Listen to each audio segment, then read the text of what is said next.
Hello guys, तो आज से हम स्टार्ट करेंगे वेब डेवलपमेंट का कोर्स। तो पहले हमें पता होना चाहिए कि HTML क्या होता है और इसका फुल फॉर्म क्या होता है।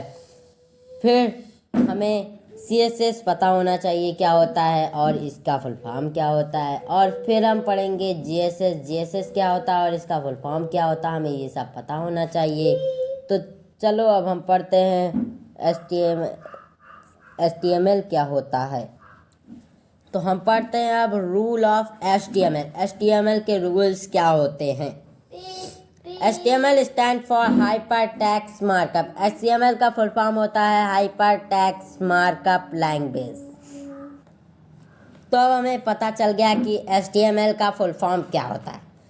अब नेक्स्ट वन पढ़ते हैं। It is basically a stand markup language for giving a skeleton to web application and website. तो यह बेसिकली स्टैंड करता है मार्कअप लैंग्वेजों को और web application and web page का ये एक स्केलेटन होता है। जैसे हमारी बॉडी में स्केलेटन होता है और तभी हम वर्क कर पाते हैं, उसी तरह इसमें भी HTML अगर नहीं होगा तो CSS और GSS से हमारा काम नहीं हो पाएगा और फिर हमारी वेबसाइट्स नहीं बन सकती है। तो अब हम पढ़ते हैं रूल ऑफ CSS। CSS क्या होता है, CSS के रूल्स क्या होते हैं। Cascading style sheets, which is known as CSS, is a style sheets language that used to handle the presentation of the web page containing HTML.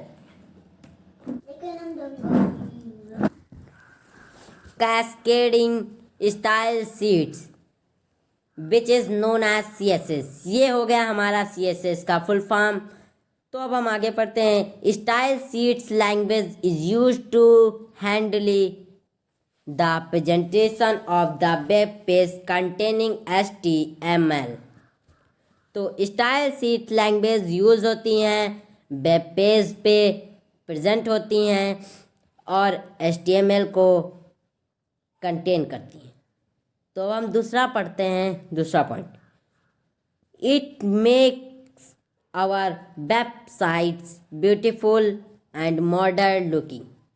ये बनाती हैं हमारी वेबसाइट्स को ब्यूटीफुल बनाती हैं एंड उनमें एक मॉडर्न देती हैं और उनको एक मॉडर्न देती हैं, शेप देती हैं ताकि वो अच्छी लगें और लोगों को पसंद आए।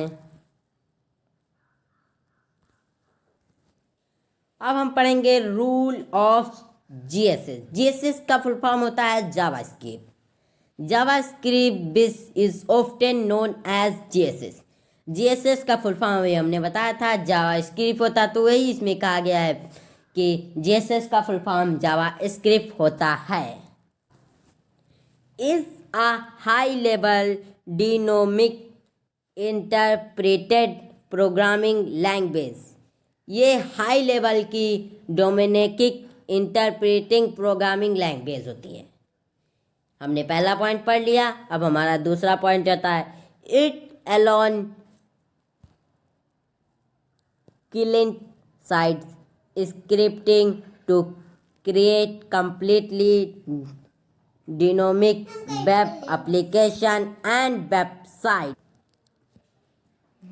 ये अलाउ करती हैं रिसेंट साइट्स को और ये स्क्रिप्टिंग करती हैं क्रिएट कंप्लीट डोमेकेट, और ये क्रिएट करती हैं मतलब बनाती हैं और पूरी तरह से हमारी वेब एप्लीकेशन और वेबसाइट्स को बना देती हैं। तो यहाँ पर पहला हमारा ख़त्म हुआ। अब जब दूसरा हम लेक्चर देखेंगे तो हमें पता चलेगा कि कैसे बनाई जाती हैं। अभी तो हमने HTML मतलब हाइपर टेक्स्ट मार्कअप लैंग्वेज के बारे में पढ़ लिया और फिर हमारा CSS मतलब कैस्केडिंग स्टाइल शीट्स। अब हमारा जो लास्ट है वो है जावा स्क्रिप्ट। जावा स्क्रिप्ट जीएसएस को हम जावा स्क्रिप्ट कहते हैं। तो अब हमारा अगला पॉइंट है ब्राउज़र सपोर्ट।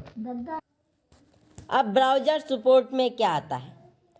तो ब्राउज़र सपोर्ट का मतलब होता है ब्राउज़र से।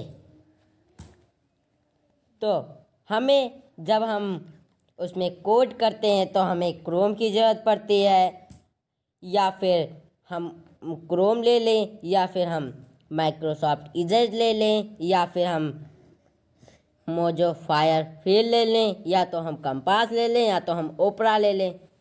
इनमें से हमें एक की ज़रूरत पड़ती है, क्योंकि इनके बिना हमें नहीं पता चल पाएगा कि हमारी वेबसाइट्स कितनी बनी हैं।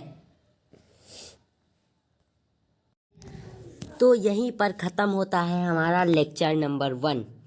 अब हम इसके बाद स्टार्ट करेंगे लेक्चर नंबर 2।